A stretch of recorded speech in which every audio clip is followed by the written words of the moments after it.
ओम साई राम। अध्याय 24 प्रारंभ। अगले अध्याय में अमुक अमुक विषयों का वर्णन होगा, ऐसा कहना एक प्रकार का अहंकार ही है। जब तक अहंकार गुरु चरणों में अर्पित न कर दिया जाए, तब तक सत्य स्वरूप की प्राप्ति संभव नहीं। यदि हम निरभिमान हो जाएं, तो सफलता प्राप्त होना निश्चित ही है। श्री साईं बाबा की भक्ति करने से ऐहिक तथा आध्यात्मिक दोनों पदार्थों की प्राप्ति होती है और हम अपनी मूल प्रकृति में स्थिरता प्राप्त कर शांति और सुख के अधिकारी बन जाते हैं। अतः मुमुक्षुओं को चाहिए कि वे आदर सहित श्री साईं बाबा की लीलाओं का श्रवण कर उनका मनन करें। यदि वे इसी प्रकार प्रयत्न करते रहेंगे, तो उन्हें अपने जीवन ध्येय तथा परमानंद की सहज ही प्राप्ति हो जाएगी।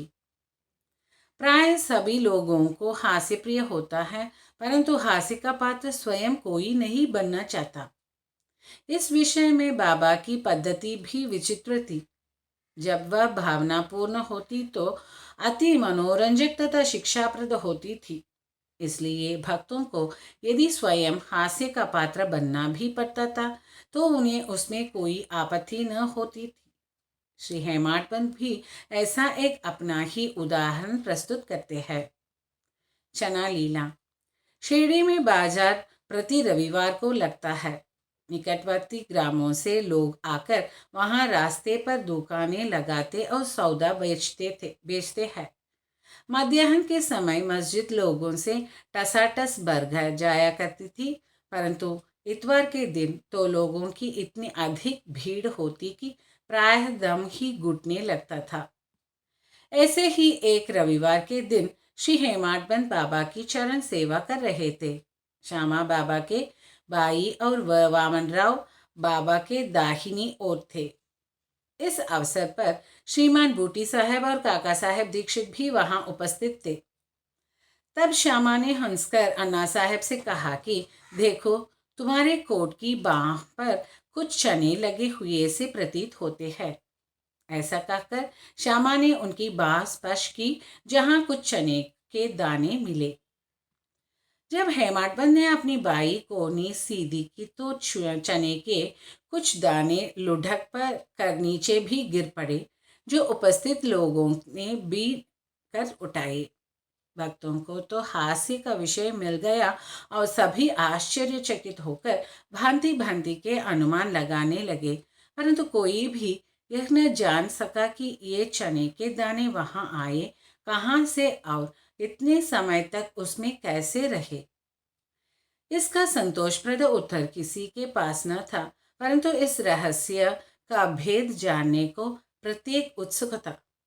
तब बाबा कहने लगे कि इन महाशय अन्ना साहब को एकांत में खाने की बुरी आदत है। आज बाजार का दिन है और ये चने चबाते हुए ही यहाँ आए हैं। मैं तो इनकी आदतों से भली भांति परिचित हूँ और ये चने हूँ और कथन की सत्यता के प्रमाण हैं। इसमें आश्चर्य की बात ही क्या है। हेमाडपंत बोले कि बाबा, मुझे कभी भी एकांत में खाने की आदत नहीं है, फिर इस प्रकार मुझ पर दोषारोपण क्यों करते हैं। अभी तक मैंने शिरडी के बाजार के दर्शन भी नहीं किए तथा आज के दिन तो मैं भूल कर भी बाजार नहीं गया। फिर आप ही बताइए कि मैं ये चने भला कैसे खरीदता, और जब मैंने खरीदे ही नहीं तब उनके खाने की बात तो दूर की ही है। भोजन के समय भी जो मेरे निकट होते हैं, उन्हें उनका उचित भाग दिए बिना मैं कभी ग्रहण नहीं करता। बाबा, तुम्हारा कथन सत्य है, परंतु जब तुम्हारे समीप ही कोई न हो तो तुम या हम कर ही क्या सकते हैं। अच्छा बताओ, क्या भोजन करने से पूर्व तुम्हें कभी मेरी स्मृति भी आती है? क्या मैं सदैव तुम्हारे साथ नहीं हूँ? फिर क्या तुम पहले मुझे ही अर्पण कर भोजन किया करते हो? शिक्षा। इस घटना द्वारा बाबा क्या शिक्षा प्रदान कर रहे हैं, थोड़ा इस ओर ध्यान देने की आवश्यकता है। इसका सारांश यह है कि इंद्रियां, मन और बुद्धि द्वारा पदार्थों का रसास्वादन करने के पूर्व बाबा का स्मरण करना चाहिए। उनका स्मरण ही अर्पण की एक विधि है। इंद्रियां विषय पदार्थों की चिंता किए बिना नहीं रह सकती।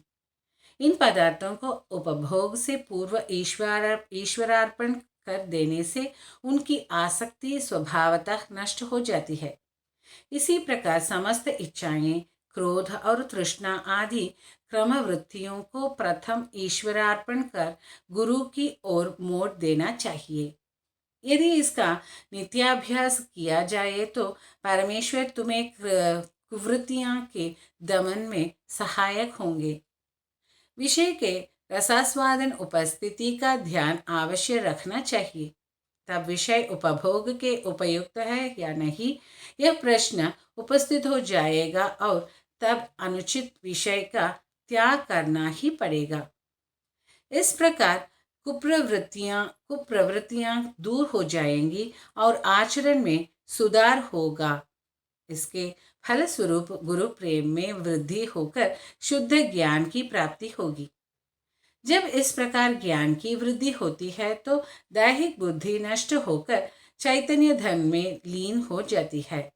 वस्तुतः गुरु और ईश्वर में कोई पृथकत्व नहीं है और जो उन्हें भिन्न समझता है वह तो केवल अज्ञानी है तथा उसे ईश्वर दर्शन होना भी दुर्लभ है।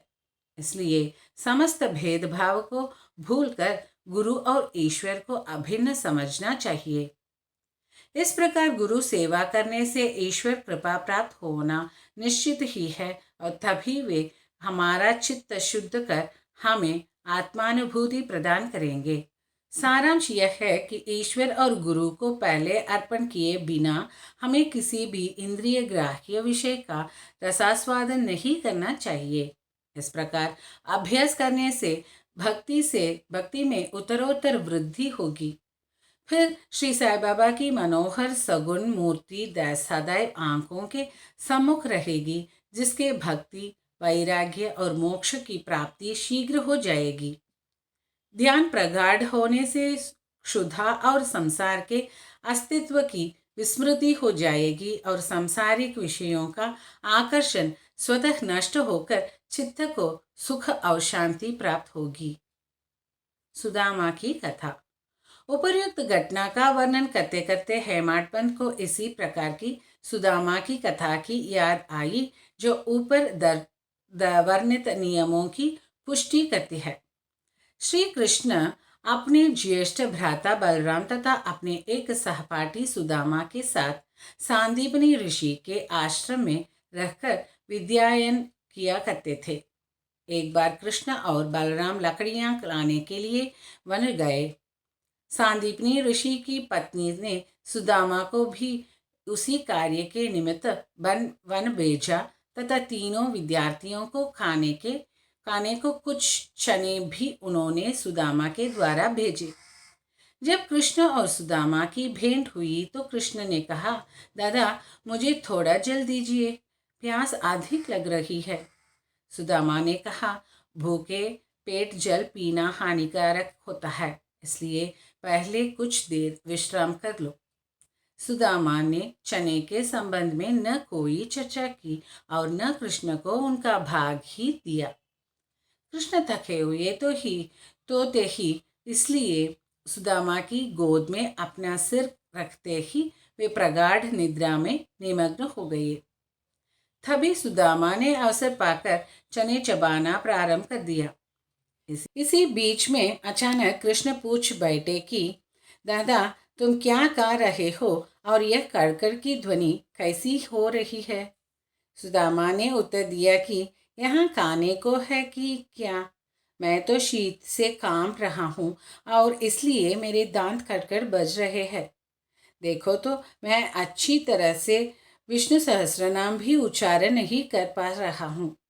यह सुनकर अंतर्यामी कृष्ण ने कहा कि दादा मैंने अभी स्वप्न में देखा कि एक व्यक्ति दूसरे की वस्तुएं खा रहा है। जब उससे इस विषय में प्रश्न किया गया तो उसने उत्तर दिया कि मैं खाक खा रहा हूँ। तब प्रश्नकर्ता ने कहा, ऐसा ही हो दादा, यह तो केवल स्वप्न था। मुझे तो ज्ञात है कि तुम मेरे बिना अन्न का दाना भी ग्रहण नहीं करते, परंतु श्रम के वशीभूत होकर मैंने तुमसे ऐसा प्रश्न किया था। यदि सुदामा किंचित मात्र भी कृष्ण की सर्वज्ञता से परिचित होते तो वे इस भांति आचरण कभी न करते। अतः उन्हें इसका फल भोगना ही पड़ा।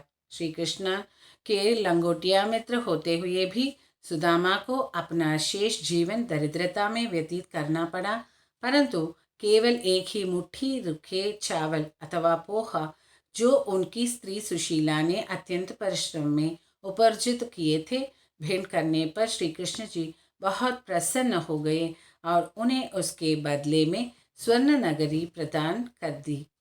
जो दूसरों को दिए बिना एकांत में खाते हैं, उन्हें इस कथा को सदैव स्मरण रखना चाहिए। श्रुति भी इस मत का प्रतिपादन करते हैं कि प्रथम ईश्वर को ही अर्पण करें तथा उच्छिष्ट हो जाने के उपरांत ही उसे ग्रहण करें। यही शिक्षा बाबा ने हास्य के रूप में दी है। अन्ना चिंचनीकर और मौसी बाई।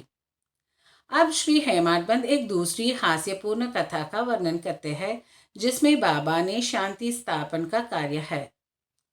दामोदर घनश्याम भाबरे उपनाम अन्ना चिंचनीकर बाबा के भक्त थे। वे सरल, सुदृढ़ और निर्भीक प्रकृति के व्यक्ति थे। वे निडरतापूर्वक स्पष्ट भाषण करते हुए व्यवहार से में सदैव नगद नारायण से थे। यद्यपि व्यावहारिक दृष्टि से वे रुखे और असहिष्णु प्रतीत होते थे, परंतु अंतःकरण से कपटहीन और व्यवहार कुशल थे। इसी कारण उन्हें बाबा विशेष प्रेम करते थे। सभी भक्त अपनी अपनी इच्छानुसार बाबा के अंग अंग को दबा रहे थे। बाबा का हाथ खड्डे पर रखा हुआ था। दूसरे ओर एक वृद्ध विधवा उनकी सेवा कर रही थी, जिनका नाम वेणुबाई गौजल गीत था। बाबा उन्हें माँ शब्द से संबोधित करते तथा अन्य लोग उन्हें मौसीबाई कहते थे। वे एक शुद्ध हृदय की वृद्ध महिला थी।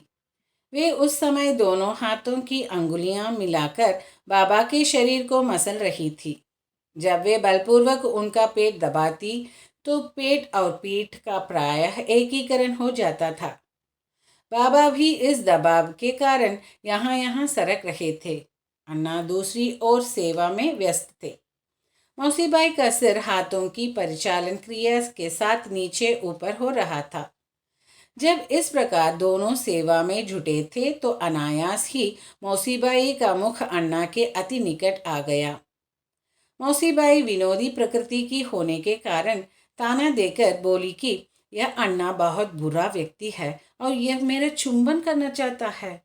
इसके केश तो पक गए हैं, परंतु मेरा चुंबन करने में इसे तनिक भी लज्जा नहीं आती है। यह सुनकर अन्ना क्रोधित होकर बोले, तुम कहती हो कि मैं एक वृद्ध और बुरा व्यक्ति हूँ। क्या मैं मूर्ख हूँ? तुम खुद ही छेड़खानी करके मुझसे झगड़ा कर रही हो। वहाँ उपस्थित सब लोग इस विवाद का आनंद ले रहे थे। बाबा का स्नेह तो दोनों पर था, इसलिए उन्होंने कुशलतापूर्वक विवाद का निपटारा कर दिया। वे प्रेम पूर्वक बोले, अरे अन्ना, व्यर्थ ही क्यों झगड़ रहे हो? मेरे समझ में नहीं आता कि माँ का चुंबन करने में दोष ही क्या है। बाबा के शब्दों को सुनकर दोनों शांत हो गए और सब उपस्थित लोग जी भरकर ठहाका मारकर बाबा के विनोद का आनंद लेने लगे। बाबा की भक्त परायणता। बाबा भक्तों को उनकी इच्छानुसार ही सेवा करने दिए करते थे और इस विषय में किसी प्रकार का हस्तक्षेप उन्हें सहन न था।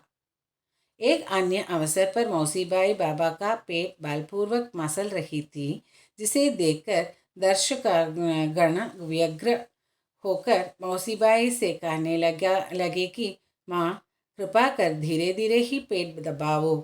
इस प्रकार मसलने से तो बाबा की अंतड़ियाँ और नाड़ियाँ ही टूट जाएंगी।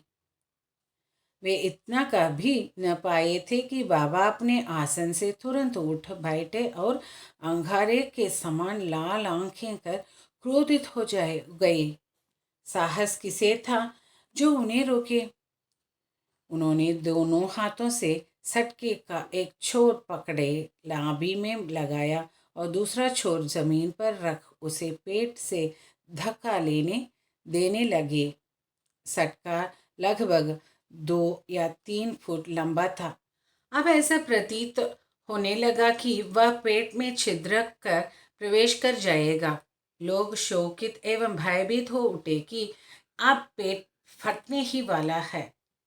बाबा अपने स्थान पर दृढ़ हो उसके अत्यंत समीप होते जा रहे थे और प्रतिक्षण पेट कट फटने की आशंका हो रही थी। सभी की कर्तव्य विमूढ़ हो रहे थे। वे आश्चर्यचकित और भयभीत हो ऐसे खड़े थे मानो गूंगों का समुदाय हो। यथार्थ में भक्त गण का संकेत मौसीबाई को केवल इतना ही था कि वे सहज रीति से सेवा शुश्रूषण करे। किसी की इच्छा बाबा को कष्ट पहुंचाने की न थी। भक्तों ने तो यह कार्य केवल सद्भावना से प्रेरित होकर ही किया था, परंतु बाबा तो अपने कार्य में किसी का हस्तक्षेप कणमात्र भी न जो होने देना चाहते थे।